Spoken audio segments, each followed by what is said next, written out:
ہر شخص کے حصے میں، ہر شخص کے حصے میں میرے نبی پاک نے عزت لکھی، ہر شخص کے حصے میں رسول پاک نے وقار، رشتوں کو حضور نے اتنا مضبوط کر دیا، اتنا مضبوط کر دیا کہ رشتے رشتے نہیں درد بن گئے۔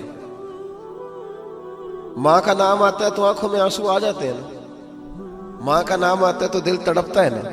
یار یہ انقلاب ہے جو میلاد والے رسول نے برپا کیا، ورنہ حضرت طارق ابن عبداللہ کہتے ہیں میں حضور کے اعلان نبوت سے پہلے بھی مکے آیا تھا۔ آپ فرماتے میں نے ایک بوڑھی عورت کو، ایک نوجوان کو گلے میں رسی ڈال کے گھسیٹ کے لے جاتے دیکھا، تو میں نے اس سے کہا کہ یہ کیا کر رہے ہو، کون ہے یہ بی بی، کیا مسئلہ ہے؟ تو وہ کہنے لگا یہ میری اماں ہے، بوڑھی ہو گئی ہے، کسی کام کی نہیں رہی تو بیچنے جا رہا ہوں، چلو کسی کے برتن جب مانجے گی تو میرے تو پاس کچھ نفع آئے گا نا بیچنے۔ یہ داستانیں نہیں، ابھی بھی جن لوگوں کی طبیعت سخت ہوتی ہے وہ قتل نہیں کر دیتے ماں باپ کو۔ واقعہ سنے نا آپ نے کہ ابا میرے نام زمین نہیں کر رہا تو مار دیا۔ جب کلیجے سخت ہوتے ہیں تو کام ہو جاتا ہے۔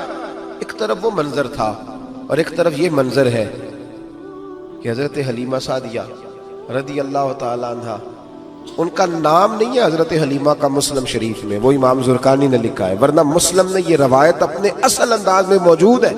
حضرت ابو ہریرہ رضی اللہ تعالیٰ عنہ فرماتے ہیں کہ جناب حلیمہ بوڑھی عورت، سادی عورت، اگر آپ کبھی معاشرتی لحاظ سے حضرت حلیمہ کا انداز دیکھیں گے نا، توجہ ہے میری بات پر، سمجھ آ رہی ہے آپ حضرات کو؟ جو ہمارا معاشرتی ماحول ہے نا، معاشرتی ماحول، تو حضرت حلیمہ سعدیہ رضی اللہ تعالیٰ عنہ کی حیثیت آج کے معاشرے میں اگر دیکھی جائے تو ایک آیا، بچوں کو پالنے والی آیا نہیں ہوتی، وہ آیا تھی۔ اسکول میں ایک آیا ہوتی ہے، جب بچہ چھوٹے ہمارے پرائیویٹ سکولز میں بچے جاتے ہیں تو عورت سنبھالتی ہے، دودھ ڈال دیتی ہے، کئی دفعہ فیڈر بھی پلا دیتی ہے، بچہ اگر پخانہ پیشاب کرتا ہے تو خدمت کرتی۔ یہ عورتیں اس زمانے میں چھوٹے بچے لے جاتی، پالا کرتی۔ تو بتانا دائی کی، آیا کی، میں مثال دے رہا ہوں، اور نرس کی کیا حیثیت ہے معاشرے میں۔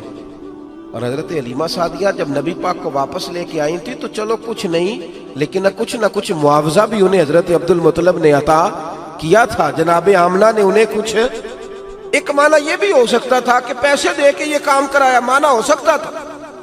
آج جو گھر میں اماں برتن دھوتی ہے اس کی کیا حیثیت ہوتی ہے؟ وہ تو بیچاری جن برتنوں کو دھو کے ہمیں دیتی ہے، بعد میں انہی برتنوں میں ہم انہیں کھانا کھانے کی اجازت نہیں دیتے۔ لیکن میرے رسول پاک نے رشتوں کو عزت دے دی، اس طرح کی عزت دی، اس طرح کی عزت دی کہ جناب حلیمہ مسجد نبی کا دروازہ گزری ہی تھی کہ حضرت ابو ہریرہ فرماتے ہیں نبی پاک ممبر پر اٹھ کے کھڑے ہو گئے، رسول پاک کھڑے ہوئے، نبی پاک۔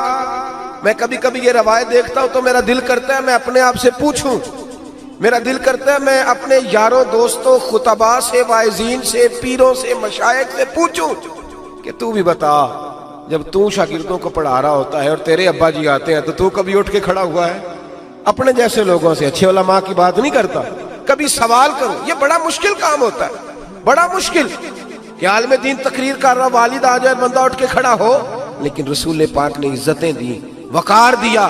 جناب حلیمہ داخل ہوئی تو حضور ممبر پہ کھڑے ہوئے اور اتنی تیزی سے حضور آگے بڑھے، اپنی چادر کو اتارا اور پھر میرے رسول نے زمین پہ بچھایا، اور پھر حضرت حلیمہ سعدیہ بیٹھ گئی۔ اور جناب ابو ہریرہ فرماتے جتنی دیر نبی پاک ان کے سامنے بیٹھے رہے، اتحیات کی حالت میں بیٹھے رہے۔ حضور نے رشتوں کو وہ وقار دیا، وہ حسن دیا کہ رشتے درد بن گئے ہیں۔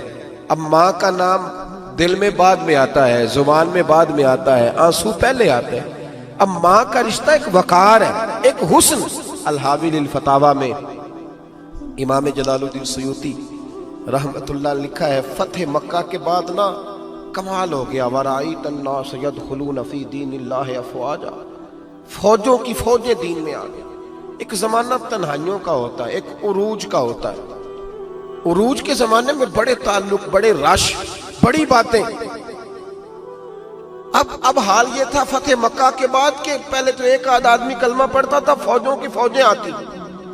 ایک دن نہ نبی پاک نماز پڑھانے آئے مسجد میں، میرے نبی پاک صلی اللہ علیہ وسلم جب مسجد میں آئے تو مسجد کھچا کھچ بھری ہوئی، گلیاں بھی بھری، 10,000 کے قریب لوگ مدینے میں جمع حضور کے پیچھے نماز پڑھنے کے لیے۔ پڑھیے صلی اللہ علیہ وسلم۔ نبی پاک صلی اللہ علیہ وسلم تشریف لائے نا، جیسے ہی مسجد میں داخل ہوئے تو 10,000 کا مجمع اٹھ کے کھڑا ہو گیا.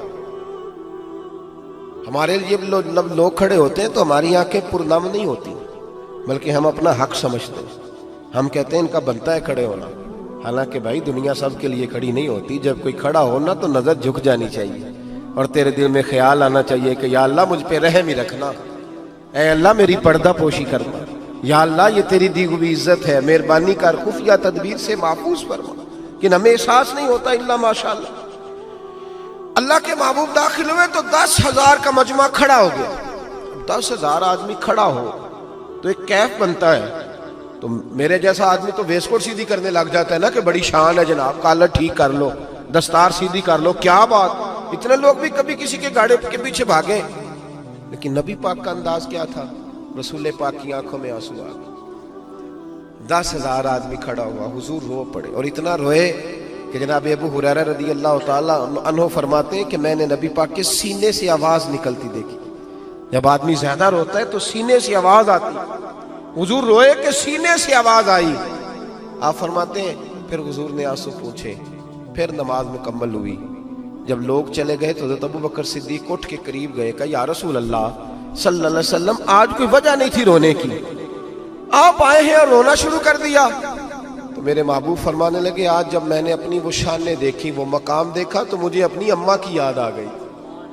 ماں کی یاد، رشتوں کو وہ عزت دی، وہ وقار دیا، وہ حسن دیا. کہاں نماز کے لیے لوگوں کا کھڑا ہونا اور کہاں اماں کی بات چھیڑ دینا. میرے حبیب فرمانے لگے مجھے اپنی اماں آمنہ کی بات یاد آئی. میری ماں نے تو وہ دور دیکھا تھا جب وجود پہ کپڑے بھی پورے نہیں تھے، دل کرتا تھا آج اماں موجود ہوتی، میں نماز پڑھانے آتا، اللہ اکبر کہہ کے نیت باندھتا، سبحانک اللہ کے بعد سورہ فاتحہ پڑھتا اور سورہ فاتحہ مکمل پڑھ لیتا کہ میری اماں آمنہ کو کوئی کام یاد آتا. وہ پردہ سرکا کے کہتی بیٹا محمد میری بات تو سننا. تو محبوب فرماتے اللہ کی عزت کی قسم میں نماز چھوڑ دیتا، پہلے ماں کی بات سن کے آتا. میں چھوڑ دیتا نماز. وقار دے دیا، وقار، وہ حسن بخشا، وہ توانائی بخشی. کہتے پہلے تو حضور رو رہے تھے نا، جب حضور نے وضاحت کی تو پھر سارے رونے لگ گئے، پھر سب رونے لگ گئے. پھر اپنا اپنا درد، اپنا اپنا ذوق، اپنا اپنا شوق. کیوں نہیں تو ماں کو عزت دیتا؟ کیوں نہیں تو چند گھڑیاں باپ کو ٹائم دیتا؟